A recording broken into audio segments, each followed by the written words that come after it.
Hey, Nick Houston here for Gotham Sound and Communications. I'm joined by Chris Welcker from New Orleans. How are you, Chris?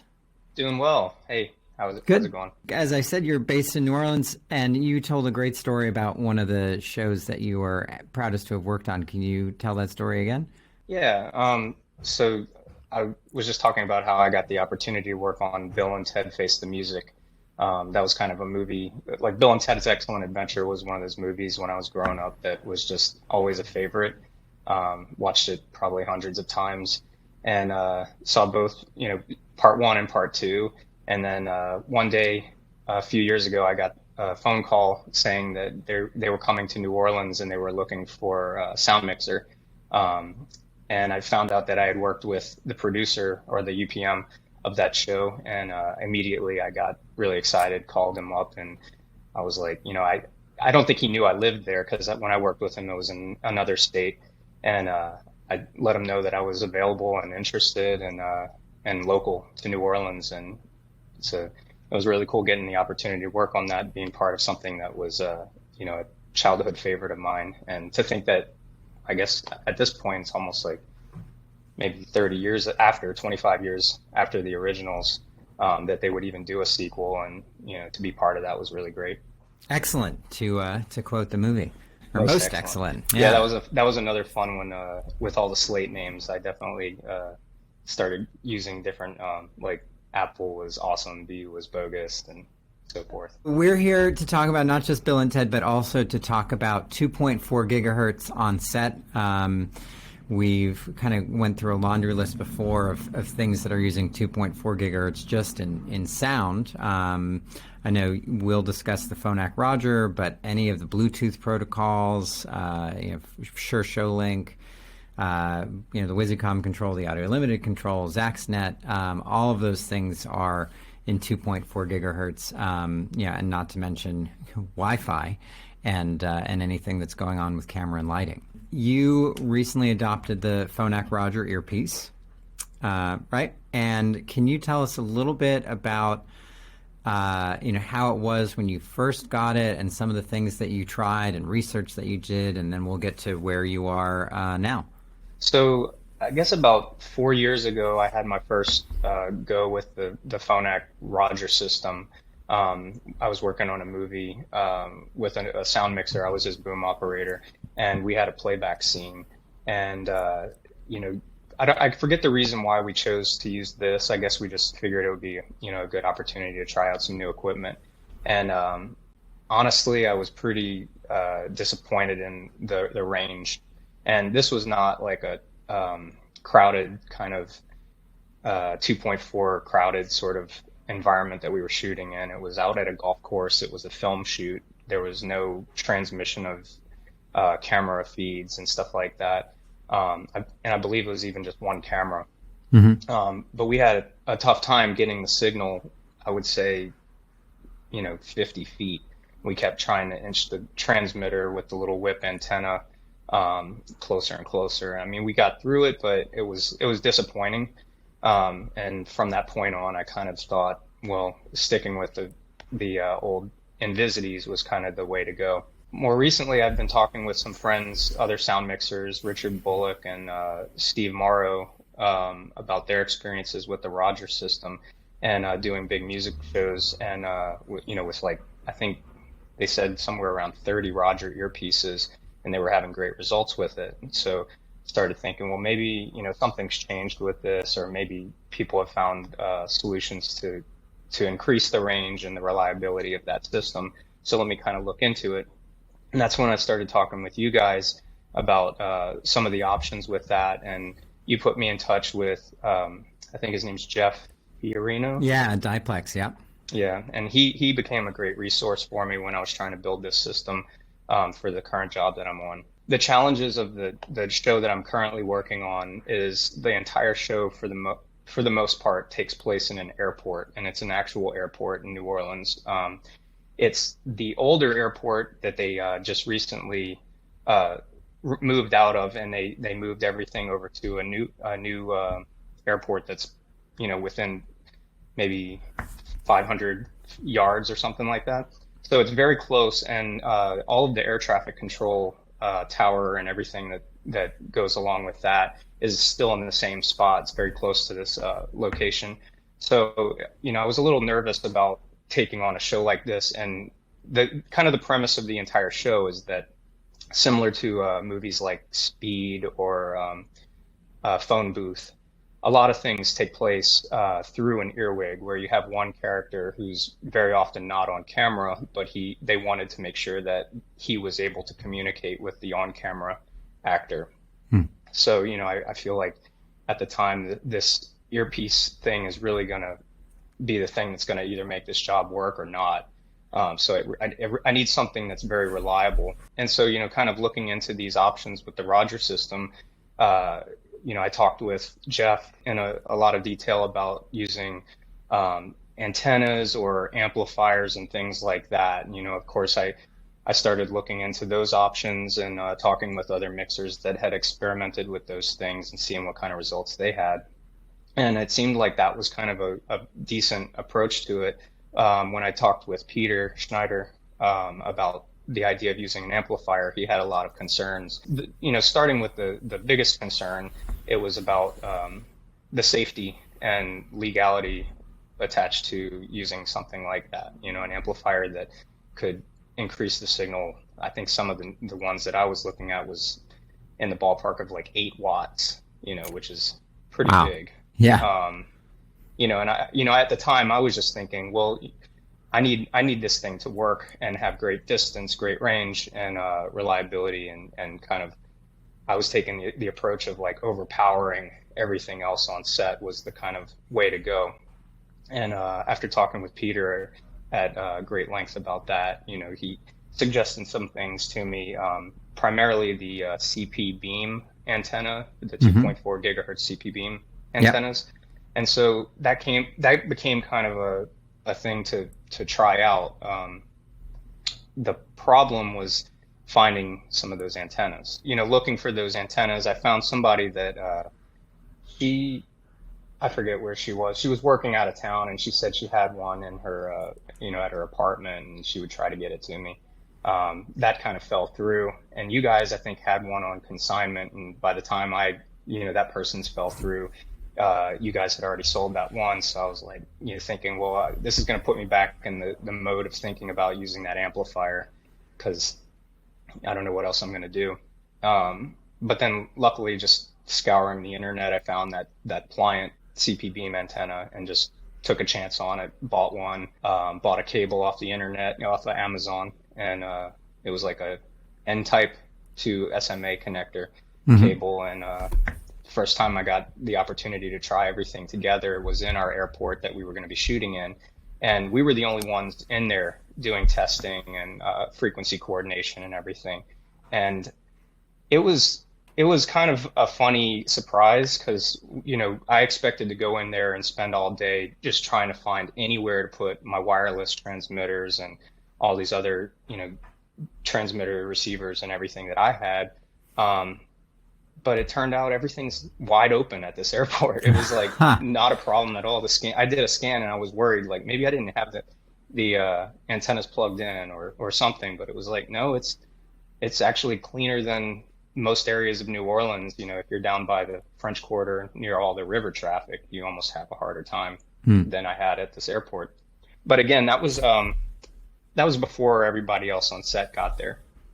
So the real test is, once you get everything in your world not conflicting with one another, it's then to see, how everything else is going to play into all the other, gadgets and everything that are going to come on the day when you're starting to shoot. What else do you have in 2.4? Not a whole lot. I do have a Bluetooth transmitter receiver that the director, it was expected that he was going to want to play a lot of music on set. So I had just kind of I had one of those Dante Audinate Bluetooth little devices. And I also got one from Alto, just to have a couple options for that.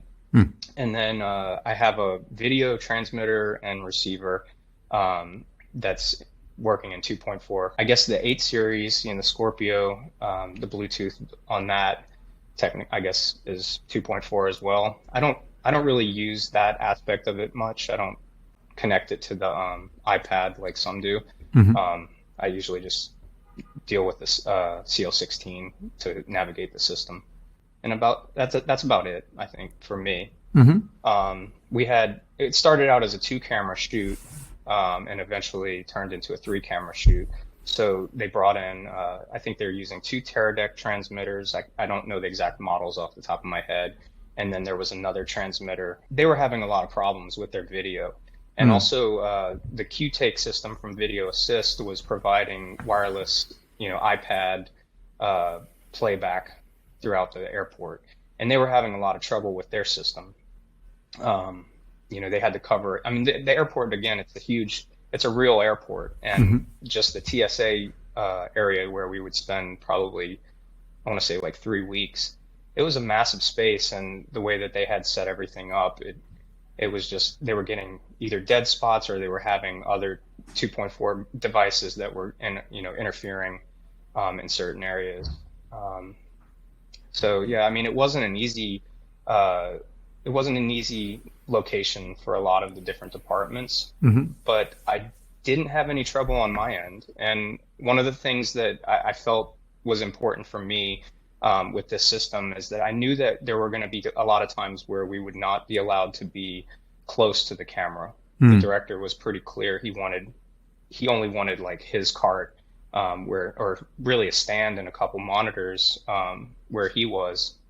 So it kind of put us behind fake walls and things like that. And knowing that a lot of the shots that they were designing were going to be 360, and seeing everything, it meant that the challenge for me was, well, how am I going to get my Roger system close enough to the actor who's also moving around in this space, and I can't have cables running to him. So I started thinking, I have a bunch of the Lectrosonics. I have an M2R transmitter, and I have the M2T transmitter and a bunch of the M2Rs. So first thing I was thinking, well, I can dedicate one of the M2Rs just to this Roger system, and that way I would transmit my signal from my recorder to the Roger base station, and then from there, I was able to get my Roger transmitter closer to the actor and not have to worry about seeing cables. So then it became a question of how do I power the system? So you guys enable that in a smart battery cup, and that system, the Roger system, only takes 5-volt power. So you modified the cable so that it fed that system 5 volts. And then I thought, well, I still don't know if I'm going to maybe want to use that amplifier. So I had another pigtail coming off of that could potentially work for that system.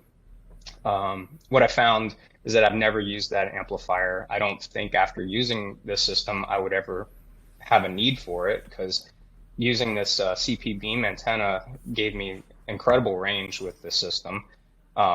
Using the M2R to be kind of like a hop to get my signal to the Roger transmitter was great, because I mounted it onto a C-stand, got it way up high above everybody's head, so it never had any problems receiving the signal from me. And then the range that I was getting on this system, walking all over the airport, was incredible. And to give me an idea of some of the shots, you say walking all over the airport, which kind of made my eyes light up. Does that mean that like there's, these wide shots and dolly shots where people are literally going, 50 plus feet, or, what are we talking about? I'd say at certain points, like some of the more difficult scenes that we had to do range wise for, as far as the actor, maybe covering like 150, 200 feet, just running all over this big wide open space. So, I mean, think about an airport or like even a shopping mall kind of environment. I mean, I know we benefited some from the fact that the ceilings were very high, and we were able to get our transmitter and that CP beam antenna high above everybody's heads. But I mean, essentially, it's, it provided line of sight most of the time. We did find that, that antenna is very directional. So when we did our initial tests, you could just keep walking and walking. At a certain point, it was like, well, we don't need to cover any kind of range like this, so we're good. And then just for the sake of knowing what like the rear lobe of that antenna, what kind of range we would get on the back side of it, let's, walk behind the antenna and see how far we could go. And you could definitely notice a difference. Walking behind it, I'd say you probably got a tenth of the range or an eighth of the range on that side. So it really became about placing that antenna in the right spot, watching a rehearsal, seeing where the action's going to go, and, and making a choice on where that system could work best. So just making sure that it's like on a line of where they're going to be, back and forth. If you had to pick, if you knew that they were going to run from one place to another, you might put the transmitter near the starting point. And even if you had to put that rear lobe behind, near them, you knew that because of their proximity to that side of the antenna, you were going to be like fine on that. And then knowing that they're going to run away from it, you could have the front of the antenna pointing in the direction that they were going to go. So you're using the Electrosonics, what is it they call the Duet, the M2 T and M2R.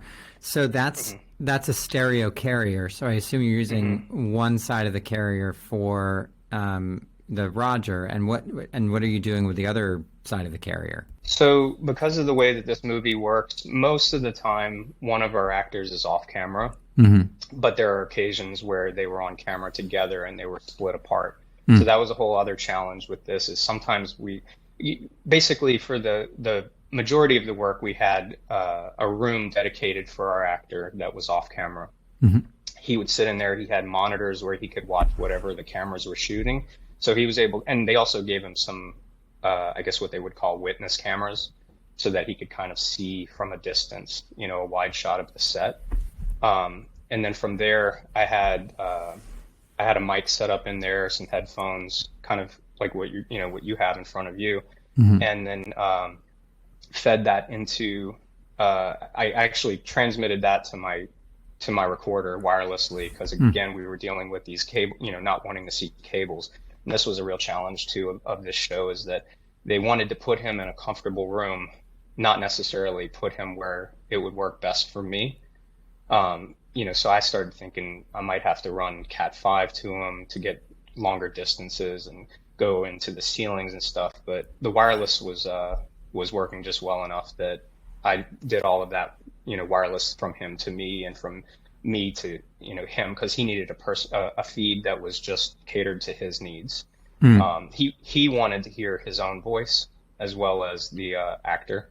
So I had to be able to give him a certain mix, and I had to give the actor on camera another mix. So I basically used, for the first carrier of the M2T, I dedicated one side of it to the on-camera actor and one to the other actor. And then I used an M2R for each of them, so that it was set up to only monitor the side that was appropriate for that person.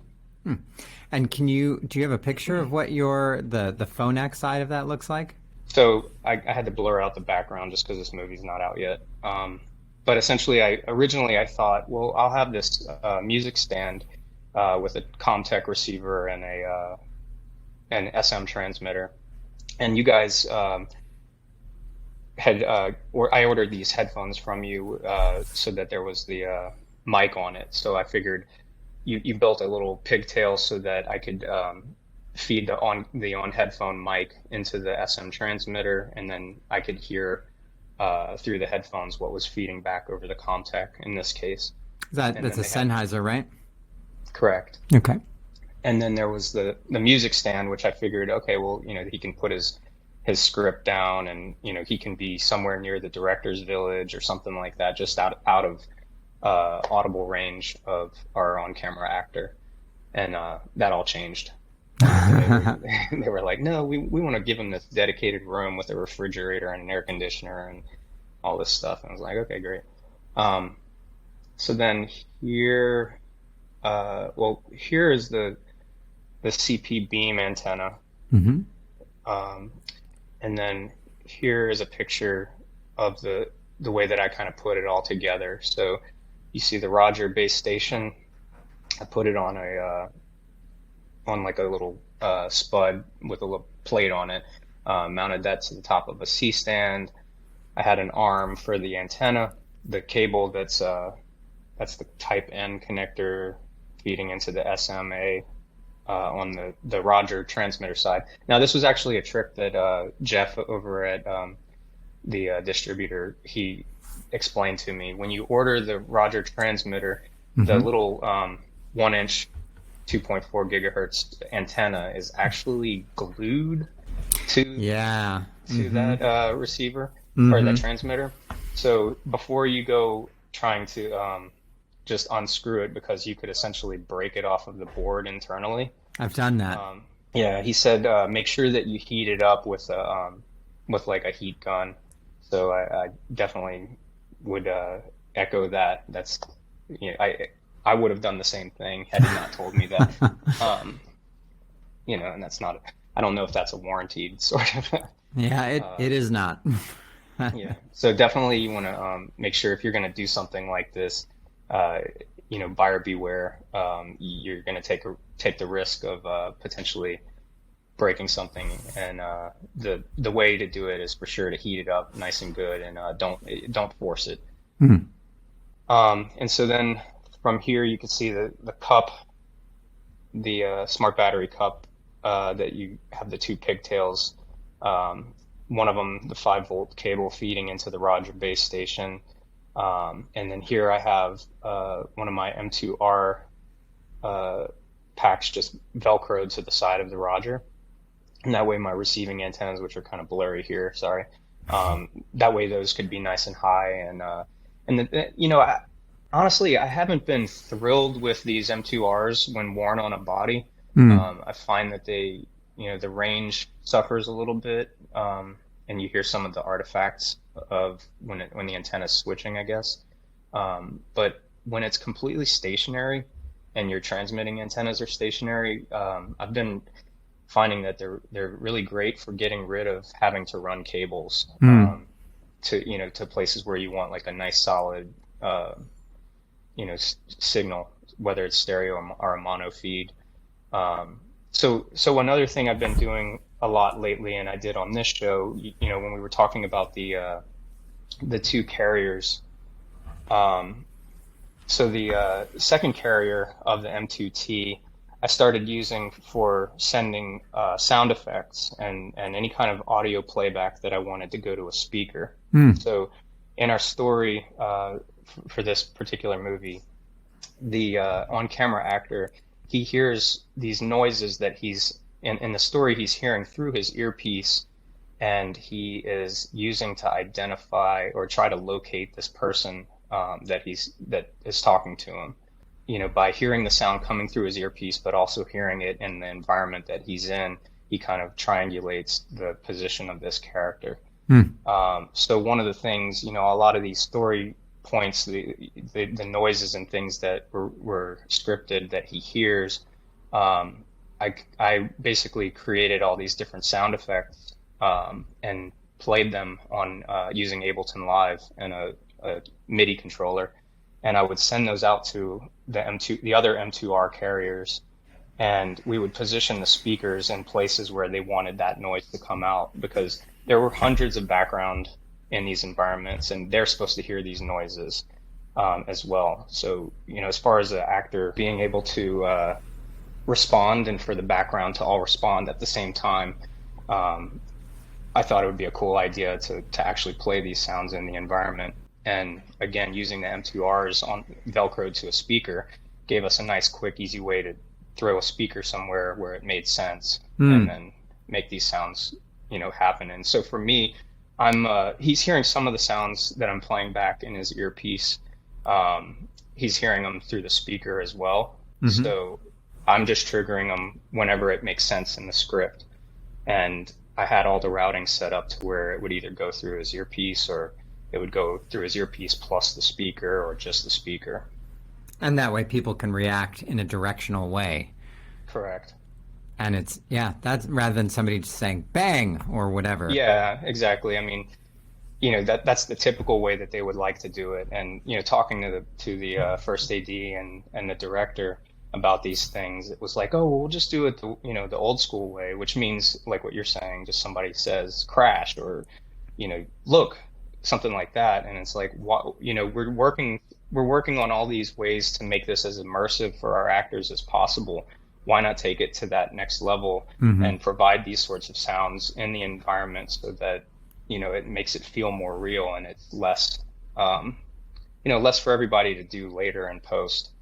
They may replace those sounds anyway, but, the fact that some of the sounds that were actually played out in the space, like through the speaker, I got from post. So it's very possible that they may be happy enough with that sound or can use it and enhance it, but they'll also have it recorded through our microphones in that environment. So I feel like we're getting off topic, but it's really interesting. Are you also putting those sound effects on their own isolated record tracks, so everything's clean and sync in addition to having all the ambience? That's cool. That's neat. And the other thing that was, as far as that question, because of the 8 series, I'm using the Scorpio primarily.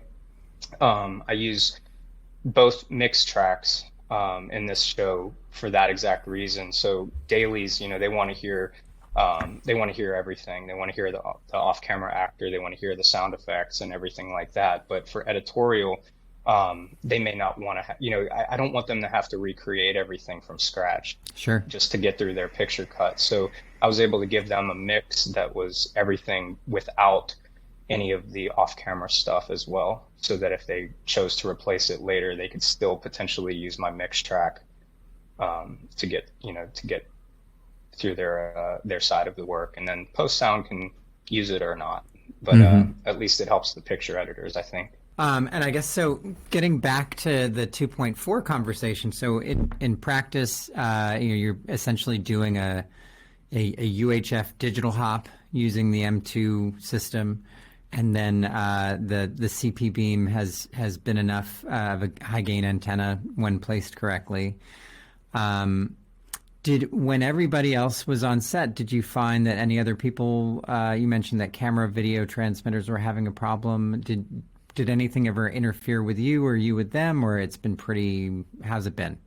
This is where it gets kind of funny because I don't know if anything that we were doing was interfering with them. I feel like it wasn't, because we weren't always doing the earwig system. So, and they were still having some troubles. I think a lot of the times what we were finding was the biggest culprit was the video transmitters. I want to say that the Roger system doesn't hop around. I think it kind of locks in to it. I don't know how it chooses the frequency. There's not a whole lot of choices that the user has. Right, you pair it and system. Then that's it. Yeah. Exactly. And so I'm not sure how it handles that, but what I do know is that the Teradek transmitters, I think they have the capability of locking into a certain channel. But I think a lot of times what I've experienced is that the camera department doesn't do that. And so their transmitters are constantly interfering with one another. They can do okay with 1 or 2 images, and then it's like once they throw up the third transmitter, they start having problems. So I'm not really sure why that is exactly, but I want to say that it's most likely that they're interfering with one another. So it's kind of funny. Their solution a lot of times was, we'll get the receiver closer. At a certain point, it's like, well, you're 5 feet from the camera with a receiver. Why not just hardline it? Yeah. Just get rid of the headache, But they just, how it works. Yeah, so. I do. Yep, totally. There were some problems I know with video having to then provide the feed for the director. And at a certain point, they moved to these transmitters and receivers, like the monitors were built in with a receiver. And I think it's the company DJI, the drone company. They have some new system. I think it works in 5G, and the range for that is pretty great. I think it suffers a little bit in terms of latency to be able to do that, but they eventually moved into 5G with that system and had 3 transmitters and 3 receivers. And I think after that they were Yeah. much better. So just getting out of 2.4 entirely and up in that 5G range. And you know, the thing about this environment, again, being that it was an airport, it started, you know, I never really spoke with anybody at the airport, and it seems like there should be some person there that maybe is worried that this movie company's coming in and, you know, they're gonna start turning on all this wireless stuff that could potentially interfere with air traffic control. Never had any kind of question answer sort of, or like a person, like, you know, if you go work on a Super Bowl or like any kind of football game, I think they have a person there that's very, you know, specific about what channels you can use, and they walk up to you and they can tell you, like, you know, you shouldn't be using that channel. And, you know, it's almost like you get scolded and do it again and you might not have that job anymore. And here it was just like, it was like the Wild West, you know, just everybody's turning stuff. Just You know, go for it. yeah, you know, and I did my due diligence. I came in, I scanned. I always was running that wireless designer software just to see if anything was happening. And my guess is that the airport is communicating in something way higher than what I am. You know, I've got mostly UHF and then the couple 2.4 things that I have. So I would guess that maybe they're in the 5G range. But I don't know. Yeah, I bet. Yeah, they probably have their own FCC approved only for airport frequencies, just for safety. I mean, the fact that you can get on a plane now and they tell you, you know, turn your devices off, and nobody does, and plane still manages to fly, gives me reason to think that they're not really being affected by any of those frequencies that we're using. Yeah. Totally. Okay. Well, Chris, anything else you want to share about your experience in working with 2.4? Well, one other thing that was kind of interesting about this whole system, I would say, since we're talking primarily about the Roger system, is I did, and since I had mentioned how there were times where our main actor that was off camera oftentimes was in a room, there were the few times where he was on set. And so then what I ended up having to deal with a lot of times when that took place is I needed a second Roger transmitter on set. And so one of the devices that I had gotten from you guys as well was the Phonak touch mic. Oh, yeah. Which is that little, it's kind of like a cell phone sized device. And it's basically a transmitter with a mini jack input, and as well as like it's got a mic built into it, so you could essentially talk into this device. But I used it using the line input via the 1/8 inch. And in that same way that I was attaching the M2R transmit or the receiver to the Roger base station, I would do the same thing with this. You know, the range wasn't as good without that CP beam antenna, but because that device is so small, a lot of times I was able to just put it on a stand. Same thing, like just like in a little cup holder, and get it near the actor. I have the repeaters, so pairing that one with a repeater often did exactly what I needed as far as getting that range to be as usable, you know, for that kind of stuff. Do you ever stick the repeater in somebody's pocket? Like, do you ever do that? Worst case scenario, my boom operator is going to be right next to the action anyway, so having the M2R with a the touch mic, it's basically like, you know, it's two little devices. You could stick it on him somehow and have him travel with the actor, and that way the Roger would be right next to him the whole time.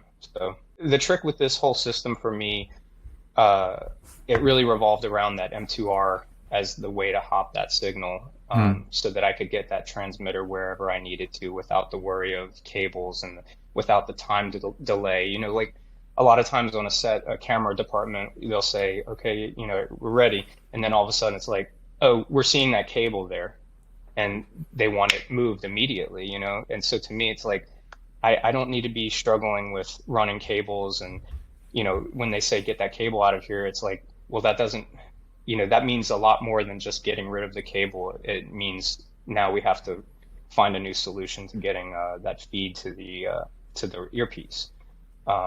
So, you know, doing it this way, I think, is a pretty, it's definitely the way to go, in my opinion. Cool. Great. Well, Chris, I really appreciate you taking the time out of your hiatus and holiday to take the time. And you have a young one, a very young one, right? Very young. Yeah. So thank you to your wife and your little baby. So I guess that will wrap it up then. Great. Awesome. Good talking with you guys. Thanks for being here. So for this video and more, you can watch us on GothamSound.tv. You can follow us on Facebook and Twitter, and we're starting to figure out Instagram. And as always, you can email us at info@gothamsound.com. Happy New Year, and be excellent to each other.